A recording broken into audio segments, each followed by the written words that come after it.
리셋바에 오신 여러분들을 환영합니다. 우리 화면의 옆 사람들과 한번 하이파이브 하면서 하나님이 우리의 왕이십니다. 할렐루야. 오늘도 하나님 나라를 소유한 자로 우리가 기쁘지 않을 이유가 없습니다. 오늘 우리가 감사하지 않을 이유가 없습니다. 같이 구호하시고 아멘 하시고 함께 호응하며 가도록 하겠습니다. 우리는 오늘도 하나님 나라를 소유한 자입니다. 자, 우리는 매주 수요일마다 이미 다양한 계열에서 다양한 분야에서 직장 선교사로 큰 영향력을 미치고 계시는 우리 믿음의 선배들을 초대하여 함께 강의를 듣고 실질적인 질의응답을 하는 시간을 가지고 있습니다. 이 리셋반은 우리 홀리 트리니티 시스템에 어디에 포함되어져 있죠? 선교 영역에 포함되어져 있습니다. 자, 여기서 퀴즈. 우리 홀리 트리니티 시스템의 선교 3가지. 자, 우리 안세영 학생 한번 답해 주십시오. 열방 선교입니다. 맞습니다. 저희 선교 영역에는 지역 선교, 영역 선교, 그리고요 열방 선교. 3가지 영역을 우리는 훈련하고 있습니다. 그중에 우리가 매주 수요일마다 모이는 이 리셋반은 2번째 영역 선교에 포함되어져 있죠. 다양한 영역, 교육, 문화, 예술, IT 계열, 여러 가지 경제, 정치, 이 모든 계열에서 선한 하나님이 맡기신 선한 일을 할 수 있는 우리 그리스도인으로 세워지는 훈련들을 하고 있습니다. 자, 오늘은 우리 여러 공동체에서도 들어오셨는데요. 우리 환영합니다. 카이로스 공동체에서 왔습니다. 카이로스 환영합니다. 자, 우리 또 반가운 우리 리조이스 공동체가 보입니다. 리조이스 환영합니다. 환영합니다. 네, 그리고 우리 광주 CC 공동체가 보이는데요. 광주 CC 공동체 환영합니다. 자, 우리 그리고 또 어디가 보이죠? 본부 우리 부 공동체가 보입니다. 안녕. 네, 우리 본부 리뉴전이 보이고 있습니다. 네, 오늘은 우리 빠르게 우리 강사님을 소개해드리고 또 이제 우리 강의로 들어가도록 할 텐데요. 오늘은 특별하게 4차 혁명에 우리 IT 계열에 큰 영향력을 미치고 계시는 우리 한 분을 초대했습니다. 우리 양주 큰 기쁜 교회를 섬기고 계시고요. 그리고 킹덤 센터 미니스트리에 또 함께하고 계시며 또 자녀가 우리 리뉴젠 자녀가 또 함께하고 있습니다. 이제 보시는 것처럼 클라우드 기술을 통한 온라인 사역의 인프라 시스템을 구축하고 계시고 쭉 보시면 어마어마한 많은 일들을 지금 담당해서 하고 계십니다. 특별히 우리가 이제 4차 혁명을 준비하고 있으며 또 IT와 이런 부분들이 많이 이제 활성화되어지고 있는데 이 부분에 아마 저희 리뉴젠 친구들이 많이 궁금증을 가지고 있을 거예요. 관심도 가지고 있고. 그래서 우리 오늘 이 리셋바 시간을 통하여서 또 하나님께서 4차 혁명의 이 영역을 어떻게 또 활성화되어 가고 있는지, 이 영역을 어떻게 넓혀져 가고 있는지 특별히 강의를 들으시면서 자, 눈 동그랗게 뜨고 어깨 딱 펴고 자, 우리 팀 공동체별로 리셋바 노트 다 준비하셨죠?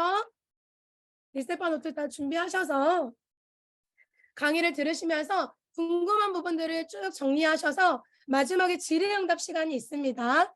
다양한 질문을 하셔서 정말 하나님이 원하시는 그 영역 가운데 준비하는 우리 리뉴젠 여러분들이 되시길 바랍니다. 자, 우리 리셋바 구호 준비되실까요? 구호 준비! 야. 자, 이 목소리로 안 됩니다. 다시 한번 구호 준비! 야. 윤재니 세상을 네, 우리 김진호 안수집사님을 소개하겠습니다. 네, 안녕하세요. 반갑습니다. 지금 소개받은 김진호라고 합니다. 일단 여러분과 만나게 돼서 너무 반갑고요. 저도 이제 그 세상에 살아가면서 그 주님의 그 좀 그 첫사랑, 그러니까 처음에 대한 마음들을 자칫 잘못하면 잊어버리고 막 그렇게 살아가는 경우가 있는데, 오늘 여러분들의 만남을 통해서 정말 그 풋풋한 그 다음 세대 여러분들의 그 싱싱한 주님께서 허락하신 그런 모든 영향력들을 함께 좀 느끼면서 위로받는 소중한 시간이 됐으면 좋겠습니다. 일단 저는 이제 어떤 업무를 하고 있냐면요.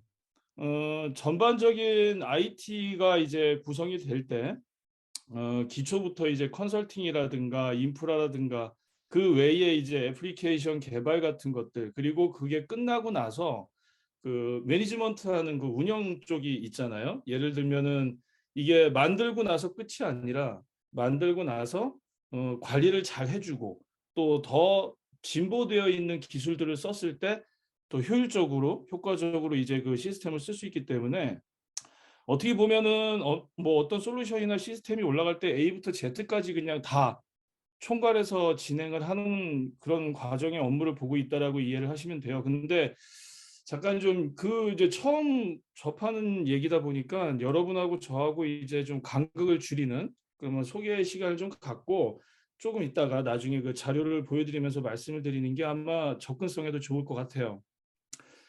왜 그러냐면은 제가 어떤 일을 하고 있는지 저희 이제 가족들도 제가 이제 20여 년 넘게 했음에도 불구하고 잘 이해를 못 해요. 이게 너무 이제 접근이 어렵다 보니까 그렇다고 해서 이제 저희 집안 식구들한테 제가 무슨 일을 하고 있다 세세하게 매일매일 설명할 수도 없는 노릇이고 사실 그렇게 크게 관심도 없어요. 그러다 보니까 그 여러분들에게 얘기함에 있어서 제가 처음에 이 리셋바에 대해서 좀 클라라 선교사님 통해 가지고 이제 제의를 받았고 이제 이 부분에 대해서 처음 받았을 때 멋 모르고 그냥 일단 그 뭐 굉장히 영광스러운 기회구나, 좋은 기회구나.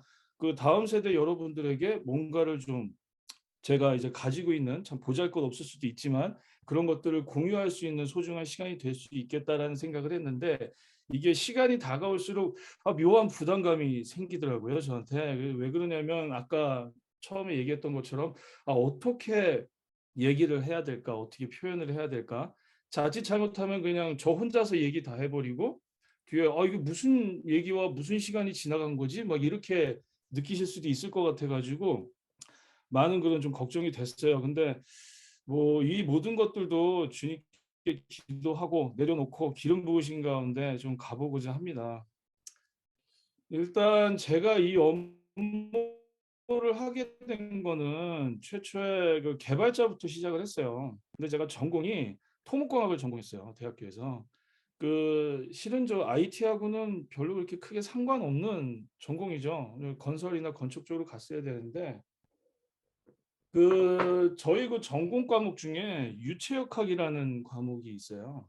그 유체역학이라는 과목에 보면은 그때 당시 때 저희는 그 공학 계산기라고 그래가지고 공대생들은 좀 계산기가 되게 커요.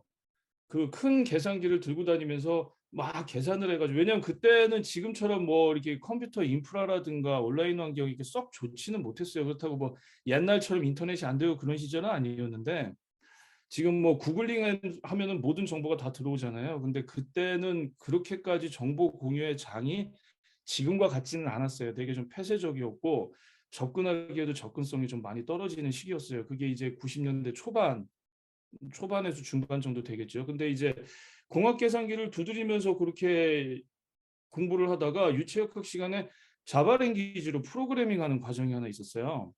근데 이거 그 자바 랭귀지로 프로그래밍을 딱 해봤는데 공학 계산기를 두들려서 한참 동안 만들었던 거를 그 프로그래밍 하고 나서 했더니 결과값이 거의 뭐 10초 미만으로 다 나오는 거예요. 그래서 그때 당시 제 나이에 굉장히 좀 신선한 충격이었고 이것을 통해서 뭔가 제가 좀 이렇게 재미있는 일을 좀 할 수 있겠구나라는 그냥 단순한 호기심 때문에 이제 그 프로그래밍 공부를 하게 됐고요.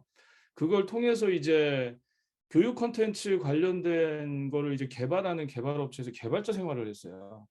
개발자 생활을 하면서 근데 이게 참 제 삶에 있어서는 그때 당시 때는 인격적인 주님을 만나지 못했고 종교적으로 이제 계속 주님을 영접한 상태였다 보니까 삶의 모습에 있어서 굉장히 좀 그 뭐라 그럴까 그 불합리한 모습이라든가 좀 받아들이기 어려운 부분에 있어서 좀 많이 좀 힘들어하면서 일을 했던 시기였어요 그때가. 근데 그게 일이라는 게 그렇잖아요. 한번 일을 하고 나면은 이제 쭉 그 일에 대해서 프로페셔널하게 전문적으로 갈 수 있는 시간이 허락이 되고 거기서 또 사람들과의 관계성을 통해서 이제 뭔가 제가 성장할 수 있고 하는 그런 것들을 좀 기대를 하는데 그 저의 케이스 같은 경우에는 개발자 생활을 하고 그다음에 했던 게 그 데이터베이스 어드민이라고 해서 DBA 업무라는 게 있어요. 그 DBA 업무를 보게 됐어요. 그리고 그 DBA 업무를 하다가 버추얼라이제이션이라는 VM웨어 업무를 또 보게 됐고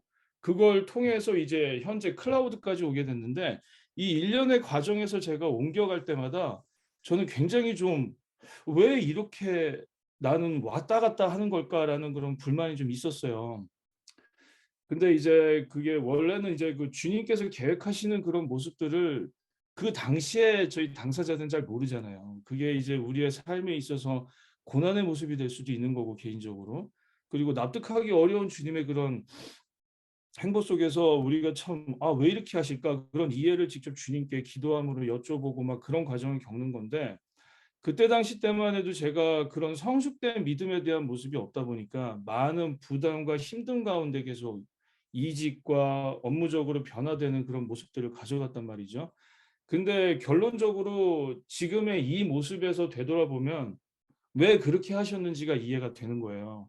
이 클라우드 업무라는 게 뭐냐면은 어떤 한 부분만을 전문적으로 할 수 있는 게 아니라 적어도 컨설턴트로서 그리고 뭔가 포괄적으로 업무를 진행해야 됨에 있어서는 충족해야 되는 조건이 전부 다 알아야 돼요. 그러니까 애플리케이션의 특성, 개발, DB 그리고 이제 뭐 인프라, 네트워크, 보안까지. 그러니까 그거를 아울러서 알아야지만이 한 개의 완성된 서비스에 대한 설계가 나오는 거고 설계를 통해서 프로젝트를 진행할 때 매니징할 수 있는 것도 그걸 알아야지만이 사람들에게 업무 분장을 하고 그리고 이제 업무에 대한 거를 효율적으로 이끌 수가 있는 거더라고요. 왜냐하면 그때 당시 때는 이제 클라우드를 모르는 상황에서 '아 왜 이렇게 인도하실까.'라는 거에 대해서 그때그때마다 힘들게 순종하고 그거를 넘어서고 그런 과정을 겪고 나서야 이제 이 자리에 왔는데 제가 이 말씀을 드리는 이유는 지금 여러분들께서는 어떻게 보면은 저는 좀 나이가 들고 가정을 갖고 하는 가운데 인격적인 주님을 만나서 그동안 삶에 있어서 묶여왔던 것들, 가지고 있던 문제점들을 뒤늦게 끄집어내고 막 힘들게 그런 것들에 대해서 주님의 접근성을 갖다가 계속 줄여 나갔단 말이에요. 근데 여러분들은 지금 시작 때부터 정말 그 주님 안에서 온전하게 주님의 말씀 가운데 지금 커가고 있는 거잖아요. 시작 지점이 제가 생각했을 때 너무나도 복되고 은혜롭고 부러운 거예요. 왜냐하면 제가 몇 년 전만 해도 '아 주님을 내가 정말 빨리 알았더라면 나의 지금의 삶의 모습은 정말 많이 달라져 있을 거'라는 생각을 해요. 근데 이제 이미 지난 거고 근데 이제 그 다음 세대의 분들의 이제 지금 이 모습들을 봤을 때 '아 여러분들이 정말 무궁무진한 기회가 이제 생기겠구나.' 이제 이 과정 속에서 여러분들은 정말 주님 안에서 주님이 행하시는 것들에 대해서 믿음으로 반응하고 순종하면서 나아갈 때 그 뭐 과정 중에야 뭐 이제 가령 허들이라든가 뭐 이제 어려움이 있겠죠. 없진 않겠죠. 하지만 그 부분에 대해서 사람을 찾고 누군가를 의지하는 것이 아니라 말씀 가운데 주님을 의지한다면 형통하신 주님이 어떤 일이든 못 하시겠습니까? 그 믿음 하나 가지고 여러분들이 갈 수 있다면은 정말 이 요즘에 이거 각박한 세상 속에서 여러분들이 빛과 소금의 역할이 돼서 이 열방에 정말 믿음의 사역자들로서 각자의 맡은 쪽에서 정말 주님의 사랑과 말씀을 실체화할 수 있는 여러분들을 커갈 수 있다는 것이 전 너무 자신하고 믿어지고 좀 부럽기도 하네요. 그래서 일단은 이제 말씀드렸던 것처럼 그런 일련의 과정 속에서 여러분들이 이제 시작하는 시점이 있는데 저는 여러분들이 그 각 진행하는 부분에 대해서 호기심을 좀 많이 가졌으면 좋겠어요. '이게 왜 이럴까? 아 이게 어떻게 이렇게 되는 걸까?' 그러니까 그 순간에 대해서 접하는 게 되게 어렵고 되게 답답할 수는 있지만 그 호기심을 통해서 정말 하나의 그 시작을 했을 때 그 부분으로 인해서 알기 위해서 계속 기도를 하게 되는 것이고, 여러 사람들이 모여서 함께 얘기하고 했을 때 정말 가장 좋은 시너지가 날 수도 있는 거거든요. 그래서 그런 모습들을 통해서 여러분들이 좀 계속 성장하면서 나아갔으면 좋겠습니다.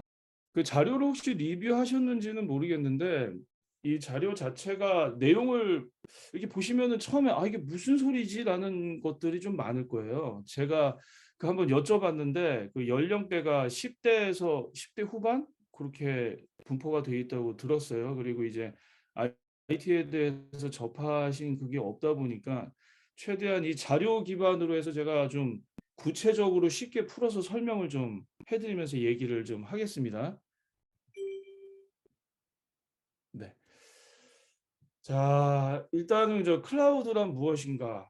그 단어적인 표현으로 말씀을 드리면 그냥 구름이죠. 뭐 뜬구름 잡는 소리가 될 수도 있는 구름이에요.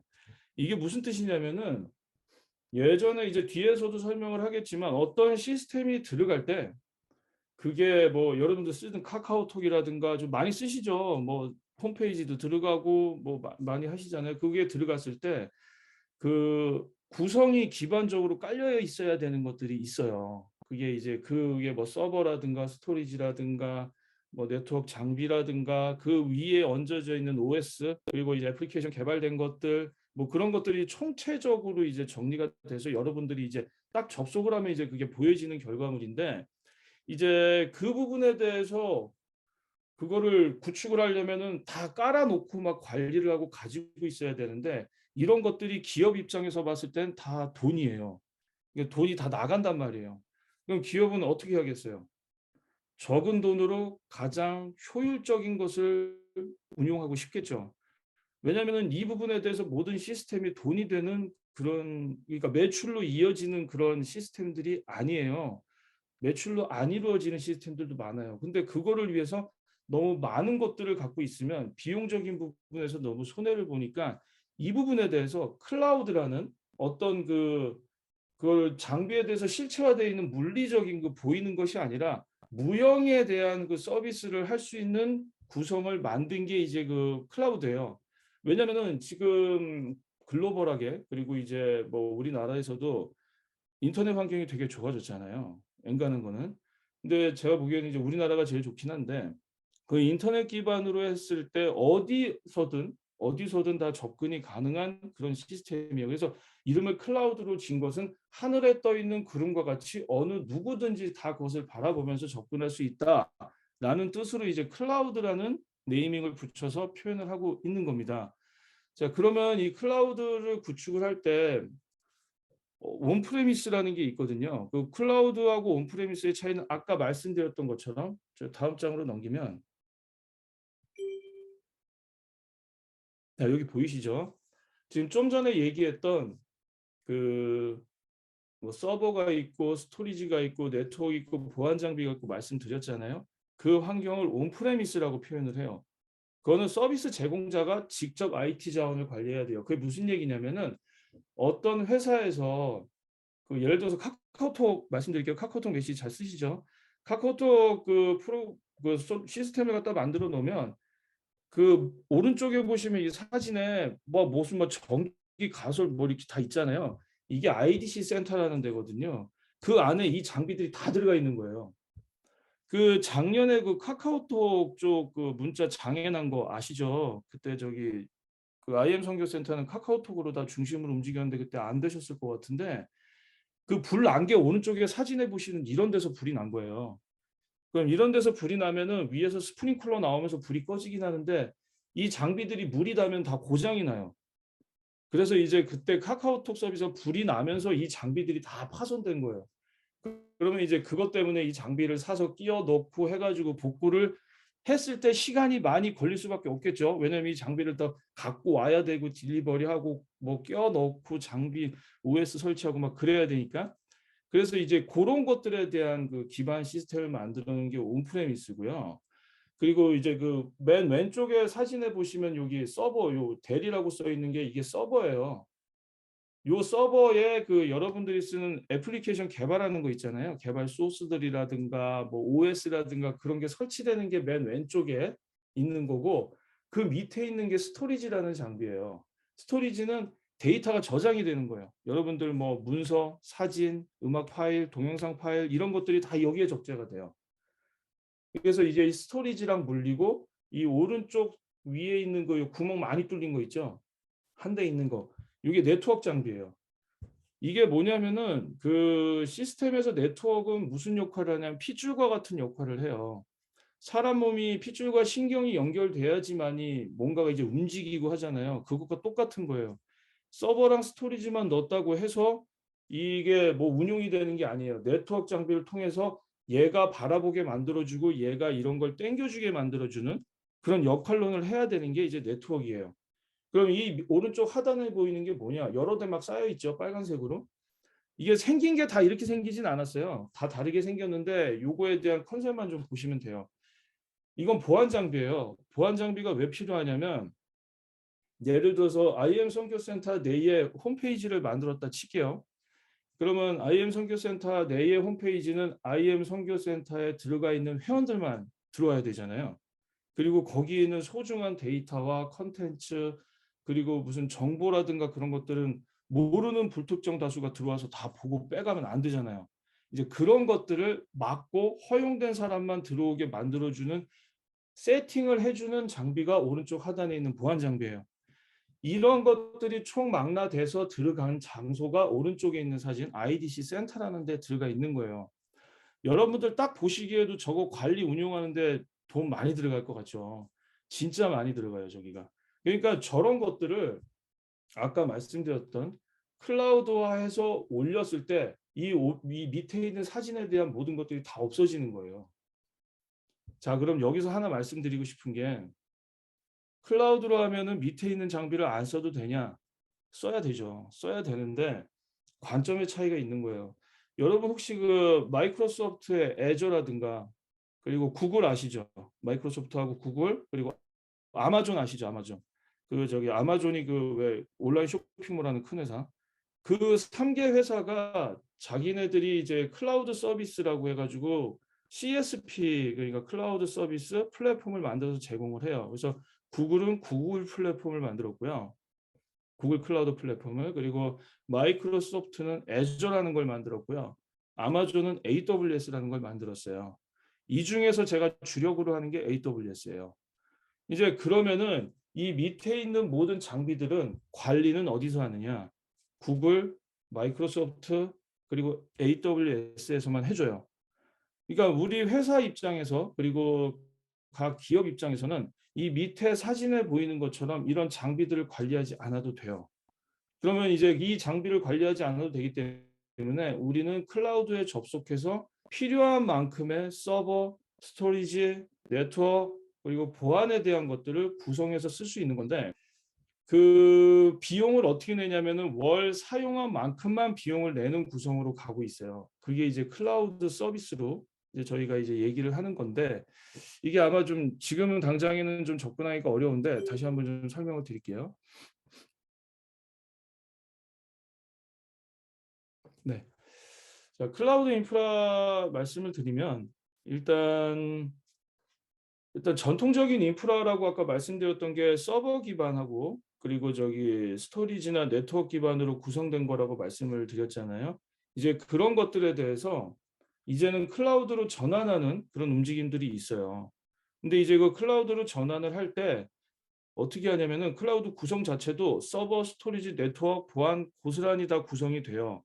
근데 다만 이제 그 관리할 수 있는 콘솔이 한 군데에 다 배치가 되거든요. 그러면 그 한 군데에 배치된 곳에서 이제 거기서 이제 설정을 하고 생성을 하고 이제 만들어내는데 이제 그 가운데서 이제 이 클라우드 쪽으로 하게 되면 기존에 이제 아까 말씀드렸던 온프레미스라고 해서 서버를 구매하고 스토리지를 해서 IDC 센터에 넣었을 때 이것을 옮겨가는 과정에 있을 때 많은 변화를 갖다가 한꺼번에 줘버리면 이 부분에 대해서 큰 부담이 있겠죠.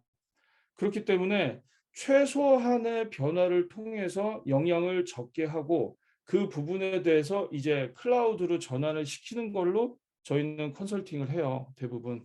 그래서 그 컨설팅하는 과정에서도 저희는 이제 사용량의 목적이라든가 사용의 애플리케이션의 사용에 대한 목적이라든가 그리고 얼마만큼 쓰고 있는지 그리고 그거에 대한 용량을 어떻게 잡아야 되는지 세부적으로 저희가 그거를 설계를 하고 클라우드로 이관되는 부분에 대해서 아키텍처를 그립니다. 그래서 그 아키텍처를 그린다는 거는 그 인프라라든가 그런 것들이 어떻게 구성이 돼 있고 어떤 순서들을 통해서 가는지 이제 어떻게 보면은 그 건설을 그 건축할 때 건물을 지을 때 설계도를 그리는 것처럼 저희가 시스템에 넣었을 때도 그 시스템을 어떻게 구성하면 되는지 그리고 어떤 식으로 그걸 갖다가 이렇게 배치를 하면 되는지에 대한 것들을 다 도식화해서 그림으로 그리는 과정이 있어요. 그래서 그거를 이제 아키텍처라고 해가지고 그걸 그린 다음에 그거를 통해서 이제 클라우드로 이관을 하게 되는데 여기 화면에 보시게 되면은 우측에 AWS 있고 그 중간에 마크가 마이크로소프트 애저고요. 오른쪽에 있는 게 구글 클라우드 그 GCP라고 하는 거예요. 그래서 그 부분을 갖다가 한꺼번에 다 옮기는 게 아니라 클라우드 플랫폼은 실질적으로 이제 AWS면 AWS만 가고 마이크로소프트면 마이크로소프트만 가고 구글이면 구글만 가고 이렇게 해서 하나를 선택해서 그쪽으로 넘기게 되거든요. 그러면은 어떤 그 변화가 일어나냐면 아까 말씀드렸던 대로 그 인프라에 대한 ID 센터를 관리하는 것 자체가 없어져 버려요. 없어져 버리고 우리는 그 AWS, 마이크로소프트, 구글 그 셋 중에 하나를 선택한 곳에 월 사용한 만큼에 대한 비용만 내면 돼요. 그리고 만약에 월 다 사용 안 했다 그러면 시간 베이스로 예를 들어서 뭐 100시간 사용했다 그러면 100시간에 대한 비용만 차징을 하면 돼요. 그리고 이 서버 생성에 대해서도 지금 그 작년에 났던 그 카카오톡 예를 한번 들려드렸었는데 이게 서버 생성도 되게 빨라요. 그냥 그 콘솔 화면에서 클릭하면은 그냥 서버 한 대가 만들어져요. 그러니까 여러분들도 모여서 그걸 공부하시고 내용에 대해서 그걸 핸즈온 하신 다음에 실습을 하신 다음에 한번 실질적으로 계정을 만들고 AWS 사이트에 접속해 보시면 1년 정도는 무료로 쓸 수 있거든요. 그걸 1년은. 그럼 거기서 서버를 생성하시면 서버가 올라가요.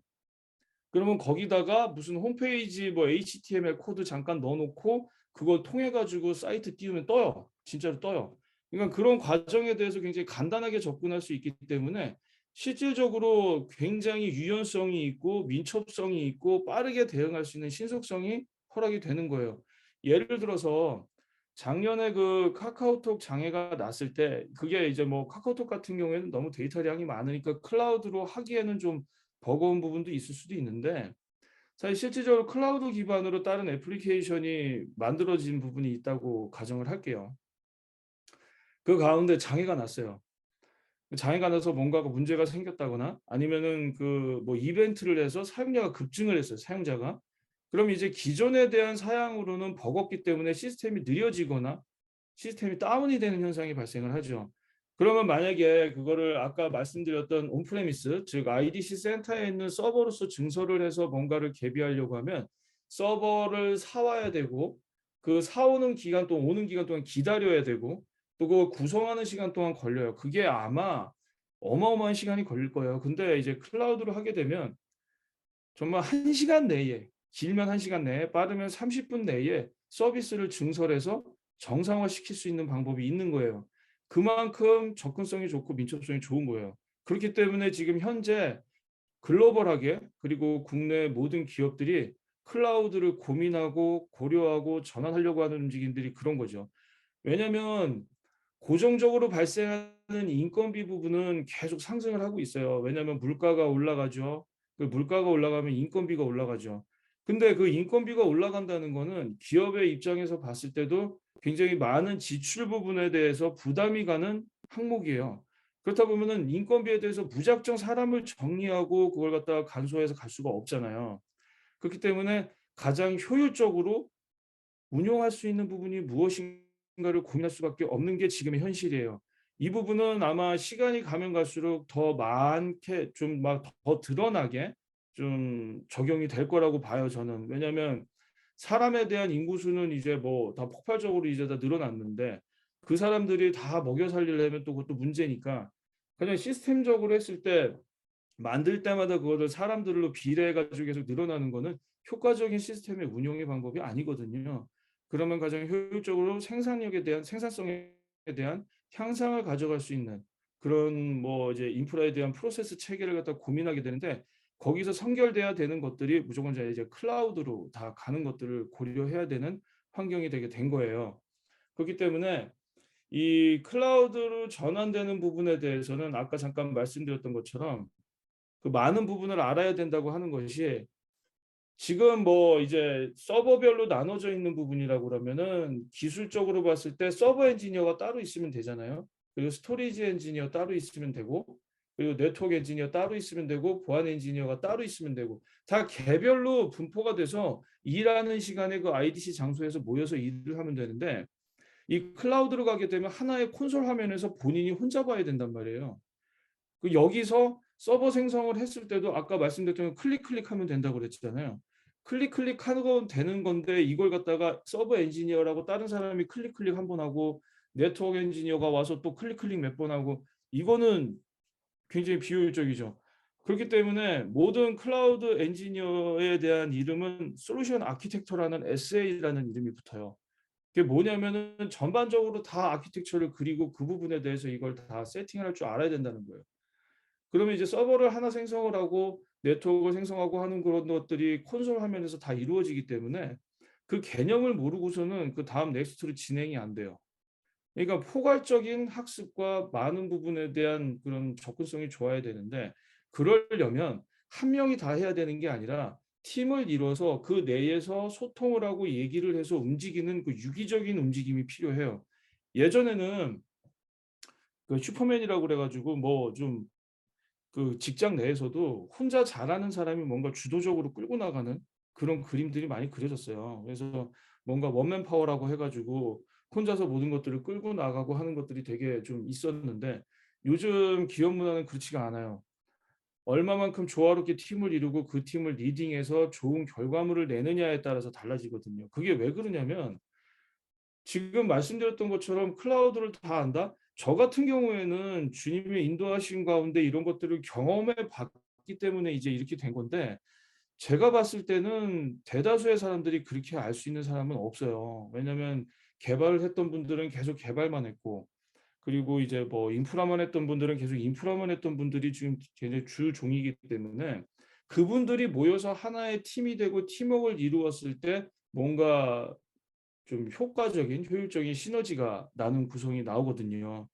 그래서 이제 그 가운데 이제 여러분들께서도 이제 지금 다 보면은 이제 딱 이렇게 같이 앉아들 계시는데, 이 부분들에 대해서 이제 얘기를 할 때 본인들에 대한 의견을 얘기를 하고 서로 이제 브레인스토밍을 통해 가지고 보다 더 효과적인 그런 팀워크를 이룰 수 있는 그런 시스템의 구축에 기반도 되니까, 이런 부분에 대해서는 하나씩 고려하면서 공부를 하시는 것도 나쁘지 않을 것 같아요, 제가 보기엔. 그러면은 이 클라우드 쪽을 활용했을 때 온라인 사역을 어떻게 접목을 시키면 좋을까라는 걸 한번 고민을 해보면 좋을 것 같은데, 일단 제 생각은 그래요. 그 온라인 사역에 대한 자체는 지금 범용적으로 이제 뿌려져 나가야 되잖아요. 이 온 열방에, 그리고 이제 글로벌하게 다 뻗어 나가야 되는데, 그 굉장히 좀 유연성과 민첩성이 좀 중요할 것 같아요. 왜냐면은 그 사역지에서 나갔을 때 이제 제가 예를 들어서 생각해 보면, 이제 사역지에 이제 사역자들이 나가서 뭔가를 막 할 때 뭔가 이제 본부에서 어떤 기반 시스템에 대해서 갖고 있다고 하면은, 그 부분에 대해서 막 저기 그 사역지에 대한 환경이 그렇게 좋지는 않잖아요. 굉장히 좀 열악한 곳에서 이제 굉장히 고생들 하시면서 말씀을 전하고 막 그렇게 헌신하고 계시는 환경인데, 그럼 거기서 이제 그 기존에 있는 시스템을 활용해서 할 수 있는 그런 환경이 돼야 된다고 하면은, 이제 만약에 이제 인프라 자체에 대한 구축이 대한민국 서울에 집중이 돼 있다고 하면, 예를 들어서 뭐 아프리카라든가 저쪽 지구 반대편에 있는 그런 쪽에서 접속을 하려면 그 가운데 많은 지역을 거쳐서 서울까지 왔다가 서울에서 찍고 다시 가야 되잖아요, 거기를. 그럼 이제 그렇게 되면 굉장히 느려지고 끊어지고 하는 그런 것들이 되게 부담이 되는데, 그렇다고 해서 뭐 아프리카 쪽에다 IDC 센터를 만들어서 거기다 구축을 해놓는, 그렇게 할 수도 없고, 왜냐면은 거기에 사람도 가 있어야 되고 관리도 해야 되고 주기적으로 바꿔야 되고, 뭐 장비라는 게 여러분들도 아시지만 기계가 수명이라는 게 있잖아요. 뭐 5년 지나고 10년 지나면은 기계도 이제 노후화되고 바꿔야 되는데, 그런 것들에 대한 리사이클을 돌리려면 그게 어려움이 많단 말이에요. 그러면 이제 그런 부분에 대해서 클라우드로 전환했을 때의 장점들이, 이 클라우드라는 거는 그 리전이라고 해가지고요. 표현을 리전이라고 표현을 하는데, 그 리전이라고 해서 각 요소마다 그 본부처럼 막 박혀 있어요. 유럽이면은 유럽에 몇 군데 있고, 그 뭐 아프리카나 그런 쪽, 중동 지역이면 중동 지역 쪽에 이렇게 박혀 있고, 동남아면 동남아 쪽 박혀 있고, 미국이면 미국 쪽에 이렇게 막 리전별로 해가지고 그 휴대폰의 기지국 개념으로 생각을 하시면 돼요. 그런 것들이 다 있는데, 그러면은 그 지역에 갔을 때는 그 리전에다가 그 서비스를 구축을 해가지고 이제 그 사용자들에게 그 시스템을 갖다 제공할 수 있는 그림을 그리면 되거든요. 근데 이제 그 부분에 대해서도 이제 고려를 할 수 있는 것들이, 클라우드는 그 리유즈 그리고 리커링 하는 부분이 굉장히 탁월하게 돼 있어요. 그래서 이제 그 클라우드를 했을 때 코드화라고 있거든요. 그걸 이제 코드화해서 만들어 놓게 되면은 그거를 이제 코드화된 거를 갖다가 바로바로 재사용을 할 수 있어요, 환경들을. 그러니까 제가 이제 아까 말씀드렸던 것처럼 그 뭐 이제 개발 환경이라든가 뭐 애플리케이션 개발해 놓은 소스라든가 그리고 OS라든가 만들어 놓은 그런 클라우드 환경들이 있잖아요. 그 부분들에 대해서 그 콘솔 화면에서 클릭해서 만들게 되면 시간이, 또 그런 것들도 이제 많이 걸리니까 그 부분들마저도 이제 그 자동화로 해서 만들 수가 있어요. 그러니까 이제 필요한 것들을 다 코드화 시켜 놓는 거예요. 스크립트를 만들어 놓은 다음에 그 부분들에 대해서 바로 적용을 할 수 있는 환경이 되는 게 이제 클라우드라서, 이제 그 부분에 대해서 예를 들어서 어떤 뭐 사용자가 어느 지역에 가서 이거 긴급하게 시스템을 올려야 된다라든가 변경을 해야 된다라고 했을 때, 사실 그 부분에 대해서는 30분 이내로 모든 것들이 구축이 가능하거든요. 기존에 있는 것들이 30분 안에 구축돼서 하고 끝나면은 내리면 돼요. 그럼 내리면 되기 때문에 뭐 사역에 대해서 일주일 동안 뭔가 집회를 통해서 뭔가 부응회를 했다라든가 뭐 집회를 가졌다라든가 뭐 이렇게 했을 때 일주일 사용하고 그걸 빼버리면 그냥 일주일 사용한 분에 대해서만 비용이 나오고 그냥 이게 간편하게 다 삭제를 하면 없어져 버리는 거죠. 그러니까 이런 거에 대해서 재사용성이 굉장히 좀 원활하기 때문에 저는 사실 이 글로벌하게 온라인 사역하는 부분에 대해서는 참 클라우드에 대한 기반으로 구축하는 것만큼 좋은 게 없다라고 생각을 해요.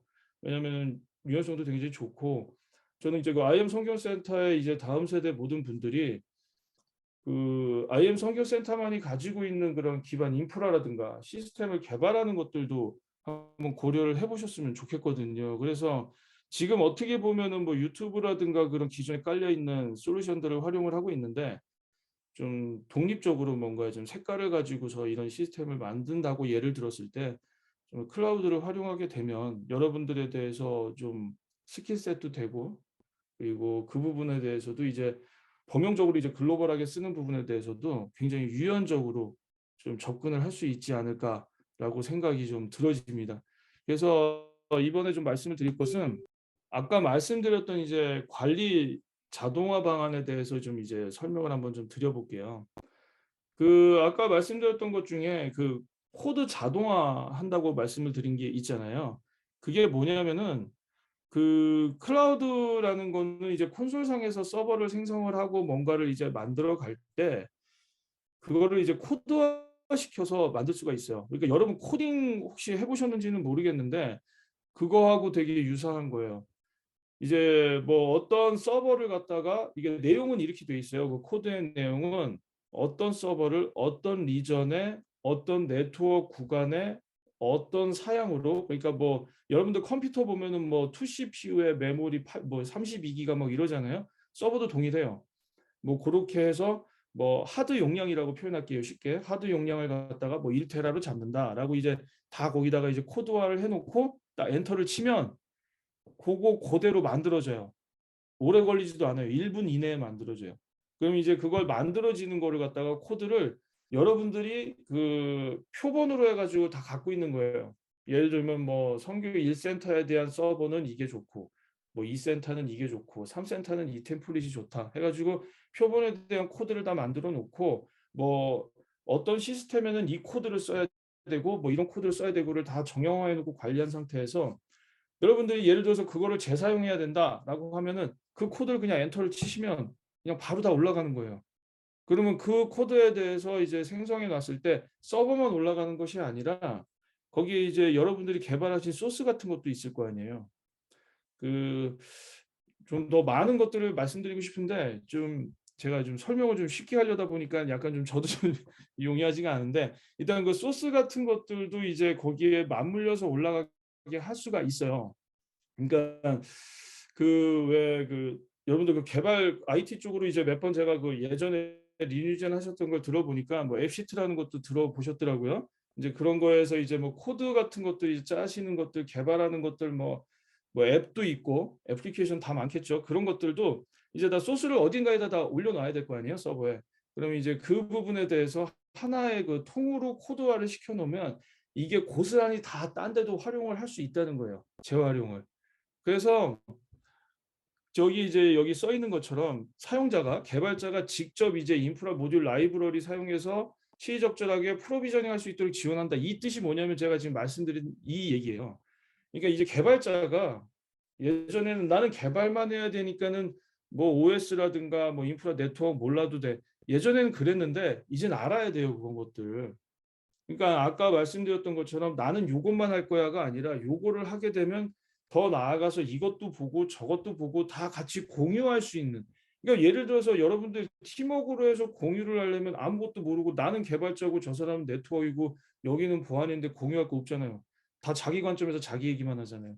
근데 이제 어느 정도 제가 보안을 알고 있는 상태에서 이 사람의 필요한 것들을 플러스 알파로 할 수 있는. 그러니까 저는 이제 외곽을 안다고 하면은 그 외곽에 대한 부분을 보안 담당자한테 얘기했을 때, 아, 그것을 이렇게 했을 때 내부에 대해서 들어가면 이런 것들의 특색이 있어라고 뭔가 심화해서 얘기할 수 있는. 그리고 그 보안 담당자는 아, 개발에 대해서 보안 개발은 이렇게 해야 되라고 얘기하면 또 그 보안 담당자도 아, 보안에 있어서 개발이 어떻게 들어오는지를 또 인지를 하면서 시너지가 나는 거예요. 그러니까 그게 시너지가 나는 거지. 내가 모르는 상황에서 그걸 갖다가 내 얘기는 나대로 하고 저 사람은 저 사람대로 얘기하면 절대 시너지가 안 나거든요. 그래서 뭐 두루두루 이제 다 알아야 된다는 얘기고, 지금 밑에 보이는 것처럼 이제 비즈니스 베네핏이라고 써 있는데 이 용어 자체가 기업 대상으로 이제 현업에 있는 그런 사람들하고 얘기를 하다 보니까 다 이런 용어가 써지는데, 근데 기업에 대해서도 이제 이점이 이런 거겠죠. 아까 제가 계속 누차 얘기했던 부분이에요. 그래서 뭐 장애의 최소화라든가 효율성이 향상된다든가 뭐 활용에 대한 비용 절감이라든가 생산성이 향상된다든가 뭐 이런 것들이죠. 그리고 멀티하고 하이브리드 클라우드 환경에 대해서 대비가 되고 구현이 된다라든 거. 이게 보면은 이제 멀티 클라우드나 하이브리드 얘기가 나와서 말씀을 드리면, 그 멀티 클라우드는 뭐냐면은요. 그 2년 전인가 3년 전에 AWS도 장애가 한번 났었어요. 장애가 안 나진 않아요. 모든 시스템이 장애는 나요. 날 수밖에 없어요. 얼마만큼 장애를 빠르게 대처하고 신속하게 그거를 리커버리 하느냐가 관건인 거예요. 그래서 그 장애가 났을 때 그때 AWS라는 그 클라우드에 다 100% 시스템 인프라를 구축한 기업은 그 시간 동안 접속이 안 됐었어요. 아예. 그냥 먹통이 됐단 말이에요. 근데 그게 한 30분 됐거든요. 그래서 그때 뉴스에도 많이 났어요. 신문에도 나고. 그게 왜냐하면은 글로벌적으로 총괄하는 회사 3개의 업체에서 장애가 나버리면 이거는 글로벌 뉴스감이에요. 글로벌 뉴스감이라는 건 무슨 얘기냐면 장애가 발생하는 게 굉장히 희소성이 있다는 얘기예요. 그러니까 몇 년에 한 번씩 날 수 있는 거예요. 근데 사실 그 몇 년에 한 번씩 난다는 건 일반적으로 그 온프레미스 환경에서 IDC를 직접 관리하면서 보유하는 장애 빈도보다 훨씬 낮은 숫자예요. 그렇기 때문에 다들 클라우드를 고민해서 가는 거예요. 그러니까 이제 다시 얘기로 돌아가서 보면은 3년 전에 AWS 장애가 났을 때 멀티 클라우드라고 해서 마이크로소프트에다가도 일부 시스템을 구성해 놓은 데는 마이크로소프트를 통해서 서버 접속이 됐었어요. 그러니까 서비스가 됐다는 얘기예요. 근데 이제 이렇게 해서 이제 멀티를 쓰면은 이제 되게 좋아요. 이게 왜냐하면 한쪽에서 이제 문제가 났을 때 이쪽에서 이제 리커버리가 되니까. 근데 문제는 뭐냐면 돈을 이중으로 내야 되죠. 그러니까는 여러분들 인지하셔야 되는 게 나중에 비즈니스 하실 때도 보면 기업은 무조건 돈이에요, 그냥. 왜냐하면 기업은 이익 집단이고 돈으로 움직이는 곳이기 때문에 얼마만큼 비용을 절감하느냐 이 부분이 굉장히 좀 심각하게 강하게 좀 이게 어필이 되는 곳이에요. 그러다 보니까 멀티에 대한 부분은 이제 좀 돈이 있는 엔터프라이즈, 소위 말하는 대기업군에서나 고려할 수 있는 부분이고, 그 밑에 기업에서는 멀티는 하지 않아요. 대신 그러면은 이걸 어떻게 대비할 수 있느냐? 방법은 있어요. 아까 그 리전이라고 말씀드렸잖아요. 리전 간의 데이터 리커버리에 대한 구성을 해놓는 거예요. 예를 들면 서울 리전에만 썼어요. 그리고 저쪽 도쿄, 일본에 있는 도쿄 리전이 있어요. 그럼 도쿄 리전에다가 한 벌 더 떠서 여기다가 이제 싱크를 맺어놓고 데이터를 계속 보내놓는 거예요. 그럼 나중에 장애가 난 거는 뭐 이제 서울 리전만 장애가 났다. 그러면 이제 도쿄 리전 자체에서 그걸 갖다가 리커버리해서 쓸 수가 있는 거예요. 뭐 물론 이마저도 뭐 전체 전 지구상에 있는 AWS 리전이 다 그냥 셧다운이 되면은 뭐 이것도 무용지물이긴 하겠지만 그렇게까지 장애가 나기에는 뭐 말이 안 되고요. 그렇게 나진 않기 때문에 일단 그런 식으로 이제 리전 간에 대한 그런 이제 데이터 리커버리에 대한 부분을 DR 구성이라고 하는데 그 구성에 대해서도 얘기를 해주는 거예요. 이런 역할론들을 하는 게 이제 제 역할이에요. 그래서 그 이제 멀티 클라우드, 하이브리드 클라우드라든가 모든 이런 것들에 대해서 지금 이제 얘기를 해주는 것들이 이제 저희가 이제 임하고 있는 그런 엔지니어에 대한 그런 속성이고, 하이브리드 클라우드라는 거는 이제 말 그대로 하이브리드예요. 온프레미스 일부 쓰고 클라우드 일부 쓰고, 그러면 이제 IDC 보유하면서 이제 클라우드를 쓰는 거예요. 이런 거 같은 경우에는 어떻게 쓰냐면은 어떤 경우가 이런 경우가 발생을 하냐면은 온프레미스에 있는 레거시, 그러니까 오래된 것들, 이게 지금 이거를 클라우드로 옮길 수 없는 시스템들도 많아요. 뭐 랭귀지가 옛날에 이제 프로그램 랭귀지를 보면 코볼이라는 것도 있고 되게 많아요. 뭐 델파이나 뭐 이런 것들. 사실 근데 그 클라우드를 이관을 할 때 애플리케이션 쪽에 손을 대야 되는데 국내에 너무 오래된 그 개발 언어로 만들어진 시스템 같은 경우에는 그거를 개발할 수 있는 역량이 없다 보니까 그거를 뭐 이렇게 옮기고 할 수 있는 여력이 안 돼요. 그래서 그건 어쩔 수 없이 이제 온프레미스에 갖다 놓고 나머지 부분에 대해서 이제 클라우드를 전환을 해서 나머지 거를 쓰게 되는 게 이제 하이브리드 환경으로 쓰게 되는 건데, 그런 경우에는 이제 금융권이 많아요. 이런 경우는 이제 은행이라든가 그런 쪽에 보면은 이게 은행 같은 경우에도 뭐 바로 뭐 초 단위로 돈이 움직이는 곳이잖아요. 여러분 뭐 저기 인터넷 뱅킹 쓰고 막 그러잖아요. 이제 이런 것들에 대해서도 클라우드로 옮기는 게 위험성이 있다고 하면 이런 것들은 또 온프레미스에 일부 두고 또 클라우드에 일부 둬서 한쪽이 뭉그러지면 뭐 이제 온프레미스로 붙게끔 만들어주는 하이브리드 구성을 가는 게 금융권에서 많이 가요. 보험사라든가 그런 것들. 그래서 이제 이거에 대한 이제 인프라스트럭처에 대한 코드화 시켜서 재생산하고 신속하고 민첩성 있게 이거를 뭐 생산성을 향상하는 방향으로 이제 구성을 해서 쓰는 방법이 또 있고, 이거 외에 보안 업무 자동화도 있어요. 그러니까 이제 아까 말씀드렸던 것처럼 그 보안 구성을 잘해야 되잖아요. 어느 누구나 다 들어와 가지고 불특정 다수가 막 이런 것들에 대해서 막 다 빼가고 하면 안 되잖아요. 여러분도 막 그 저기 로그인할 때 아이디 비번, 그 비번 같은 경우에는 여러분만 알잖아요. 본인만 다 알고 들어가잖아요. 남한테 오픈 안 하잖아요. 그것처럼 그것도 이제 뭐 본인 개인에 대한 데이터를 보호하는 그 보안에 대한 개념도 있지만 그 기업이라든가 아니면 이제 어떤 목적에 대한 그 이 뭐 조직에 대해서는 그거에 대해서 철두철미하게 그 보안을 가져가면서 이제 그걸 관리를 해줘야 되거든요. 그래서 그 부분에 대해서도 이제 보안 구성을 함에 있어서 이것도 이제 자동화를 시킬 수 있는 거예요. 근데 이것도 개념은 아까에 대한 그런 것과 비슷해요. 다 모든 것들을 다 코드화할 수 있는 거예요. 여러분들 자동화에 대한 거를 가져가려면은 무조건 다 코드화를 해야 돼요. 코드화를 통해서 시스템이 인지를 하게끔 만들어줘야지 그걸 갖다가 우리가 뭐 사람이 더 뭘 하고 뭐 이렇게 할 수가 없어요. 그러니까 스케줄링을 걸고 배치 잡을, 그러니까 그 스케줄링을 걸고 규칙적인 뭔가를 돌게 만들어주는 그런 것들도 모든 것들이 시스템이 인지할 수 있는 코드화를 시켜서 갔을 때 사람 두 명이 손을 대야 될 거를 한 명만 손대게 만들어줄 수 있는 거예요. 그래서 지금 보면은 그 보안에 대한 것들이 이슈가 되는 거는 보면은 대상들이 기업 내에 고르게 다 퍼져 있어요. 그러니까 어느 한 군데다 모아놓질 않아요.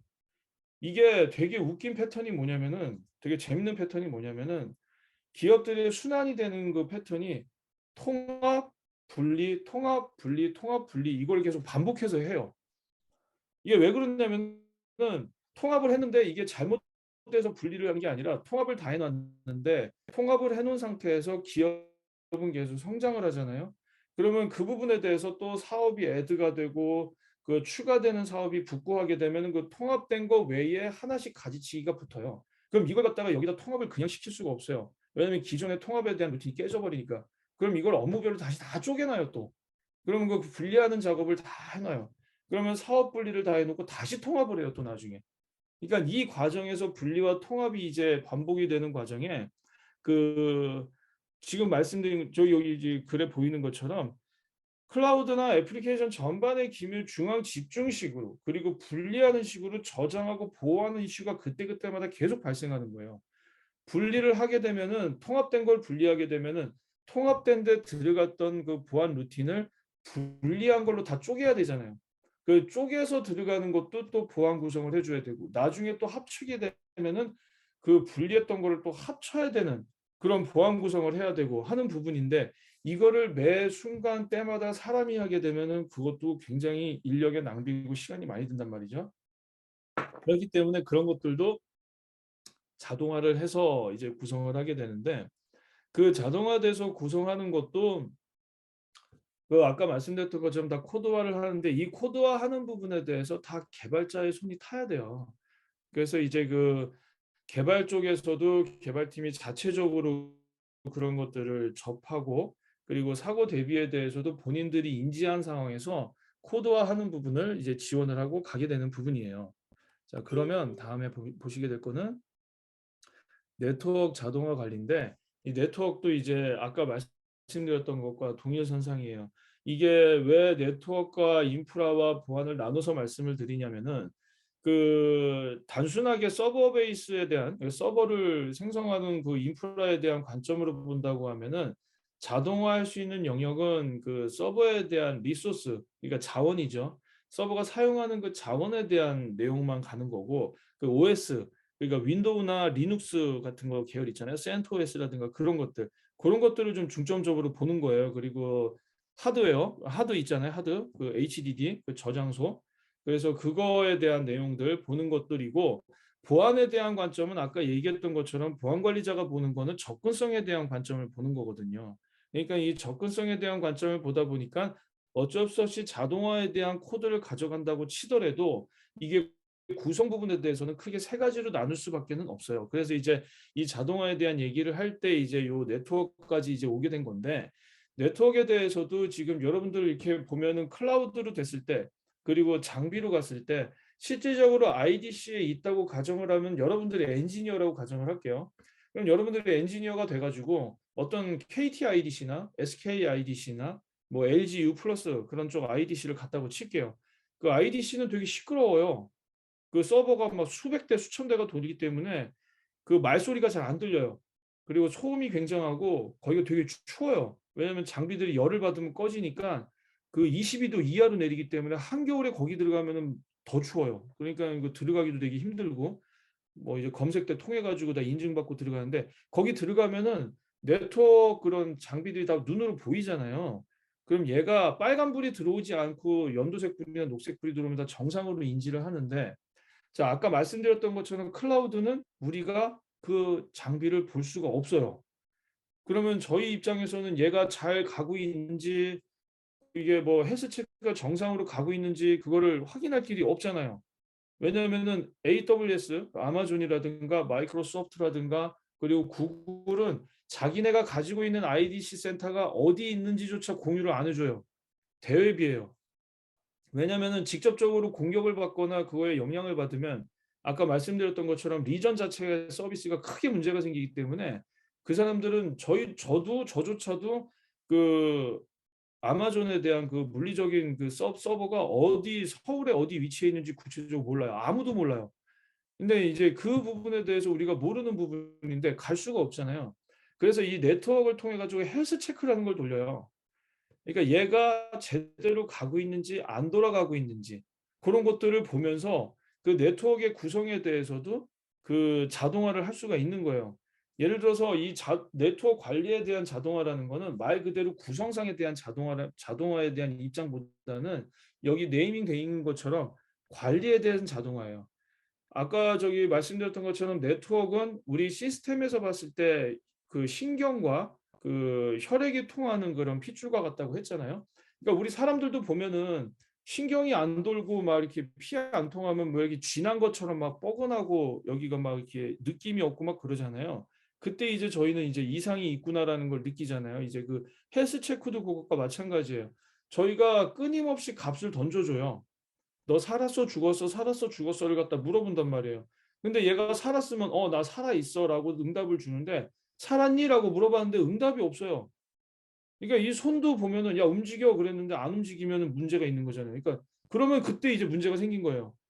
그럼 이제 그때 봐서 보면은 뭔가가 이제 그 네트워크 터널 맺어놓은 게 끊어졌거나 아니면 그런 부분에 대해서 이제 구성에 대해서 뭔가 분배가 잘 안 되는 그런 이슈를 저희가 발견하고 이제 대응하게 되는 건데 그거를 이제 사람이 일일이 계속 주거니 살았니를 보낼 수는 없잖아요.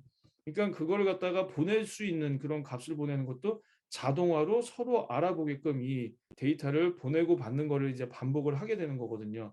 이제 전반적으로 그런 구성으로 이제 진행을 했을 때 이제 관리적인 측면이라든가 뭐 자동화되어지는 측면이라든가 그런 것들을 다 고려해서 이제 클라우드에 대한 서비스를 이제 총체적으로 관리하고 구축하고 설계하고 운영할 수 있는 거예요. 자, 그러면 여기서 이제 좀 정리를 한번 좀 다 해서 말씀을 드릴게요. 그러면 여러분들의 입장에서 과연 지금 이제 제가 얘기하고 있는 이 사람이 무슨 일을 하는 건가? 이제는 제가 말씀 한번 드려볼게요. 왜냐하면은 이거에 대한 기반 내용을 말씀 안 드리고 얘기를 하면은 아마 무슨 얘기인지 이해를 못했을 테니까. 자, 그러면 어떻게 되냐면은 기업에서 그리고 어떤 조직에서 어떤 시스템을 만들 거예요. 자, 예를 들어서 뭔가 뭐 이제 카카오톡 서비스 메신저가 들어가 있는 스트리밍 그리고 회원 관리를 할 수 있는 뭐 쇼핑몰 그리고 교육 콘텐츠를 넣어서 교육을 활용할 수 있는 통합되어 있는 그런 모든 것들을 아우를 수 있는 통합되어 있는 서비스를 만든다고 가정을 할게요. 그러면은 제가 이제 그 역할에서 무슨 역할을 하는지 이제 말씀을 드릴게요. 어떤 업무를 하는지. 자, 그게 나왔을 때 제가 그 담당하는 사람들과 만나서 미팅을 해요. 자, 당신들이 요구하는 게 무엇입니까? 뭐가 필요합니까? 라고 해서 요구 사항들을 정리를 합니다. 그럼 요구 사항들을 보고 어떤 시점에 어떤 개발을 하면 되는지를 제가 다 설계를 해야 돼요. 구성을. 자, 예를 들면은 애플리케이션에 대해서 뭐 카카오톡을 개발한다고 하면은 이제 그거는 주로 사용되는 게 메시지에 대한 세션이 왔다 갔다 거리는 거예요. 그러면 세션이라든가 그런 UI에 대한 개발자들이 있어야 되는 거고. 쇼핑몰이라고 한다면은 이제 저희는 서버 단이라고 표현하니까 백엔드라고 하거든요. 백엔드 개발자들이 붙어서 서버에 대한 결제 처리라든가 뭐 이제 상품 구성에 대한 데이터베이스를 구성하는 그런 개발자가 필요한 거고. 그리고 프론트에 대해서 쇼핑몰 보면은 뭐 막 상품도 있고 화려하고 이쁘고 막 창도 뜨고 이벤트 그런 뜨잖아요.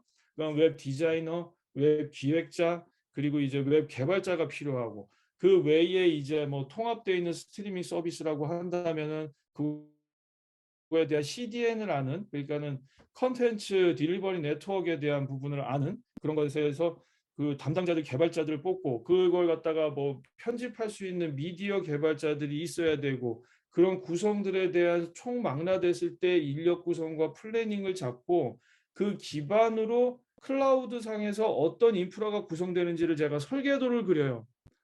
그러면 설계도가 어떻게 나오는지는 보여드리고 싶은데 이거는 기업 기밀이라서 제가 오픈을 못 하는데 되게 복잡한 선이 막 연결돼 있고 거기에 뭐 네모칸이 막 박혀 있고 얘는 뭐고 얘는 뭐고 네트워크 대역대가 뭐고 얘는 어떤 목적이고가 다다다다다다다 박혀 있는 설계도가 나와요. 그러면 그 설계도에 대해서 기반으로 그린 다음에 그 내용을 가지고 시스템을 개발하고자 하는 사람과 최종적으로 미팅을 해서 확인을 합니다. 야, 이걸로 해서 개발을 해서 이 시스템을 만들어 줄 거야라고 해서 거기서 이제 협의를 거치면 WBS라고 해가지고 전체적인 업무에 대한 플랜을 다 그려요.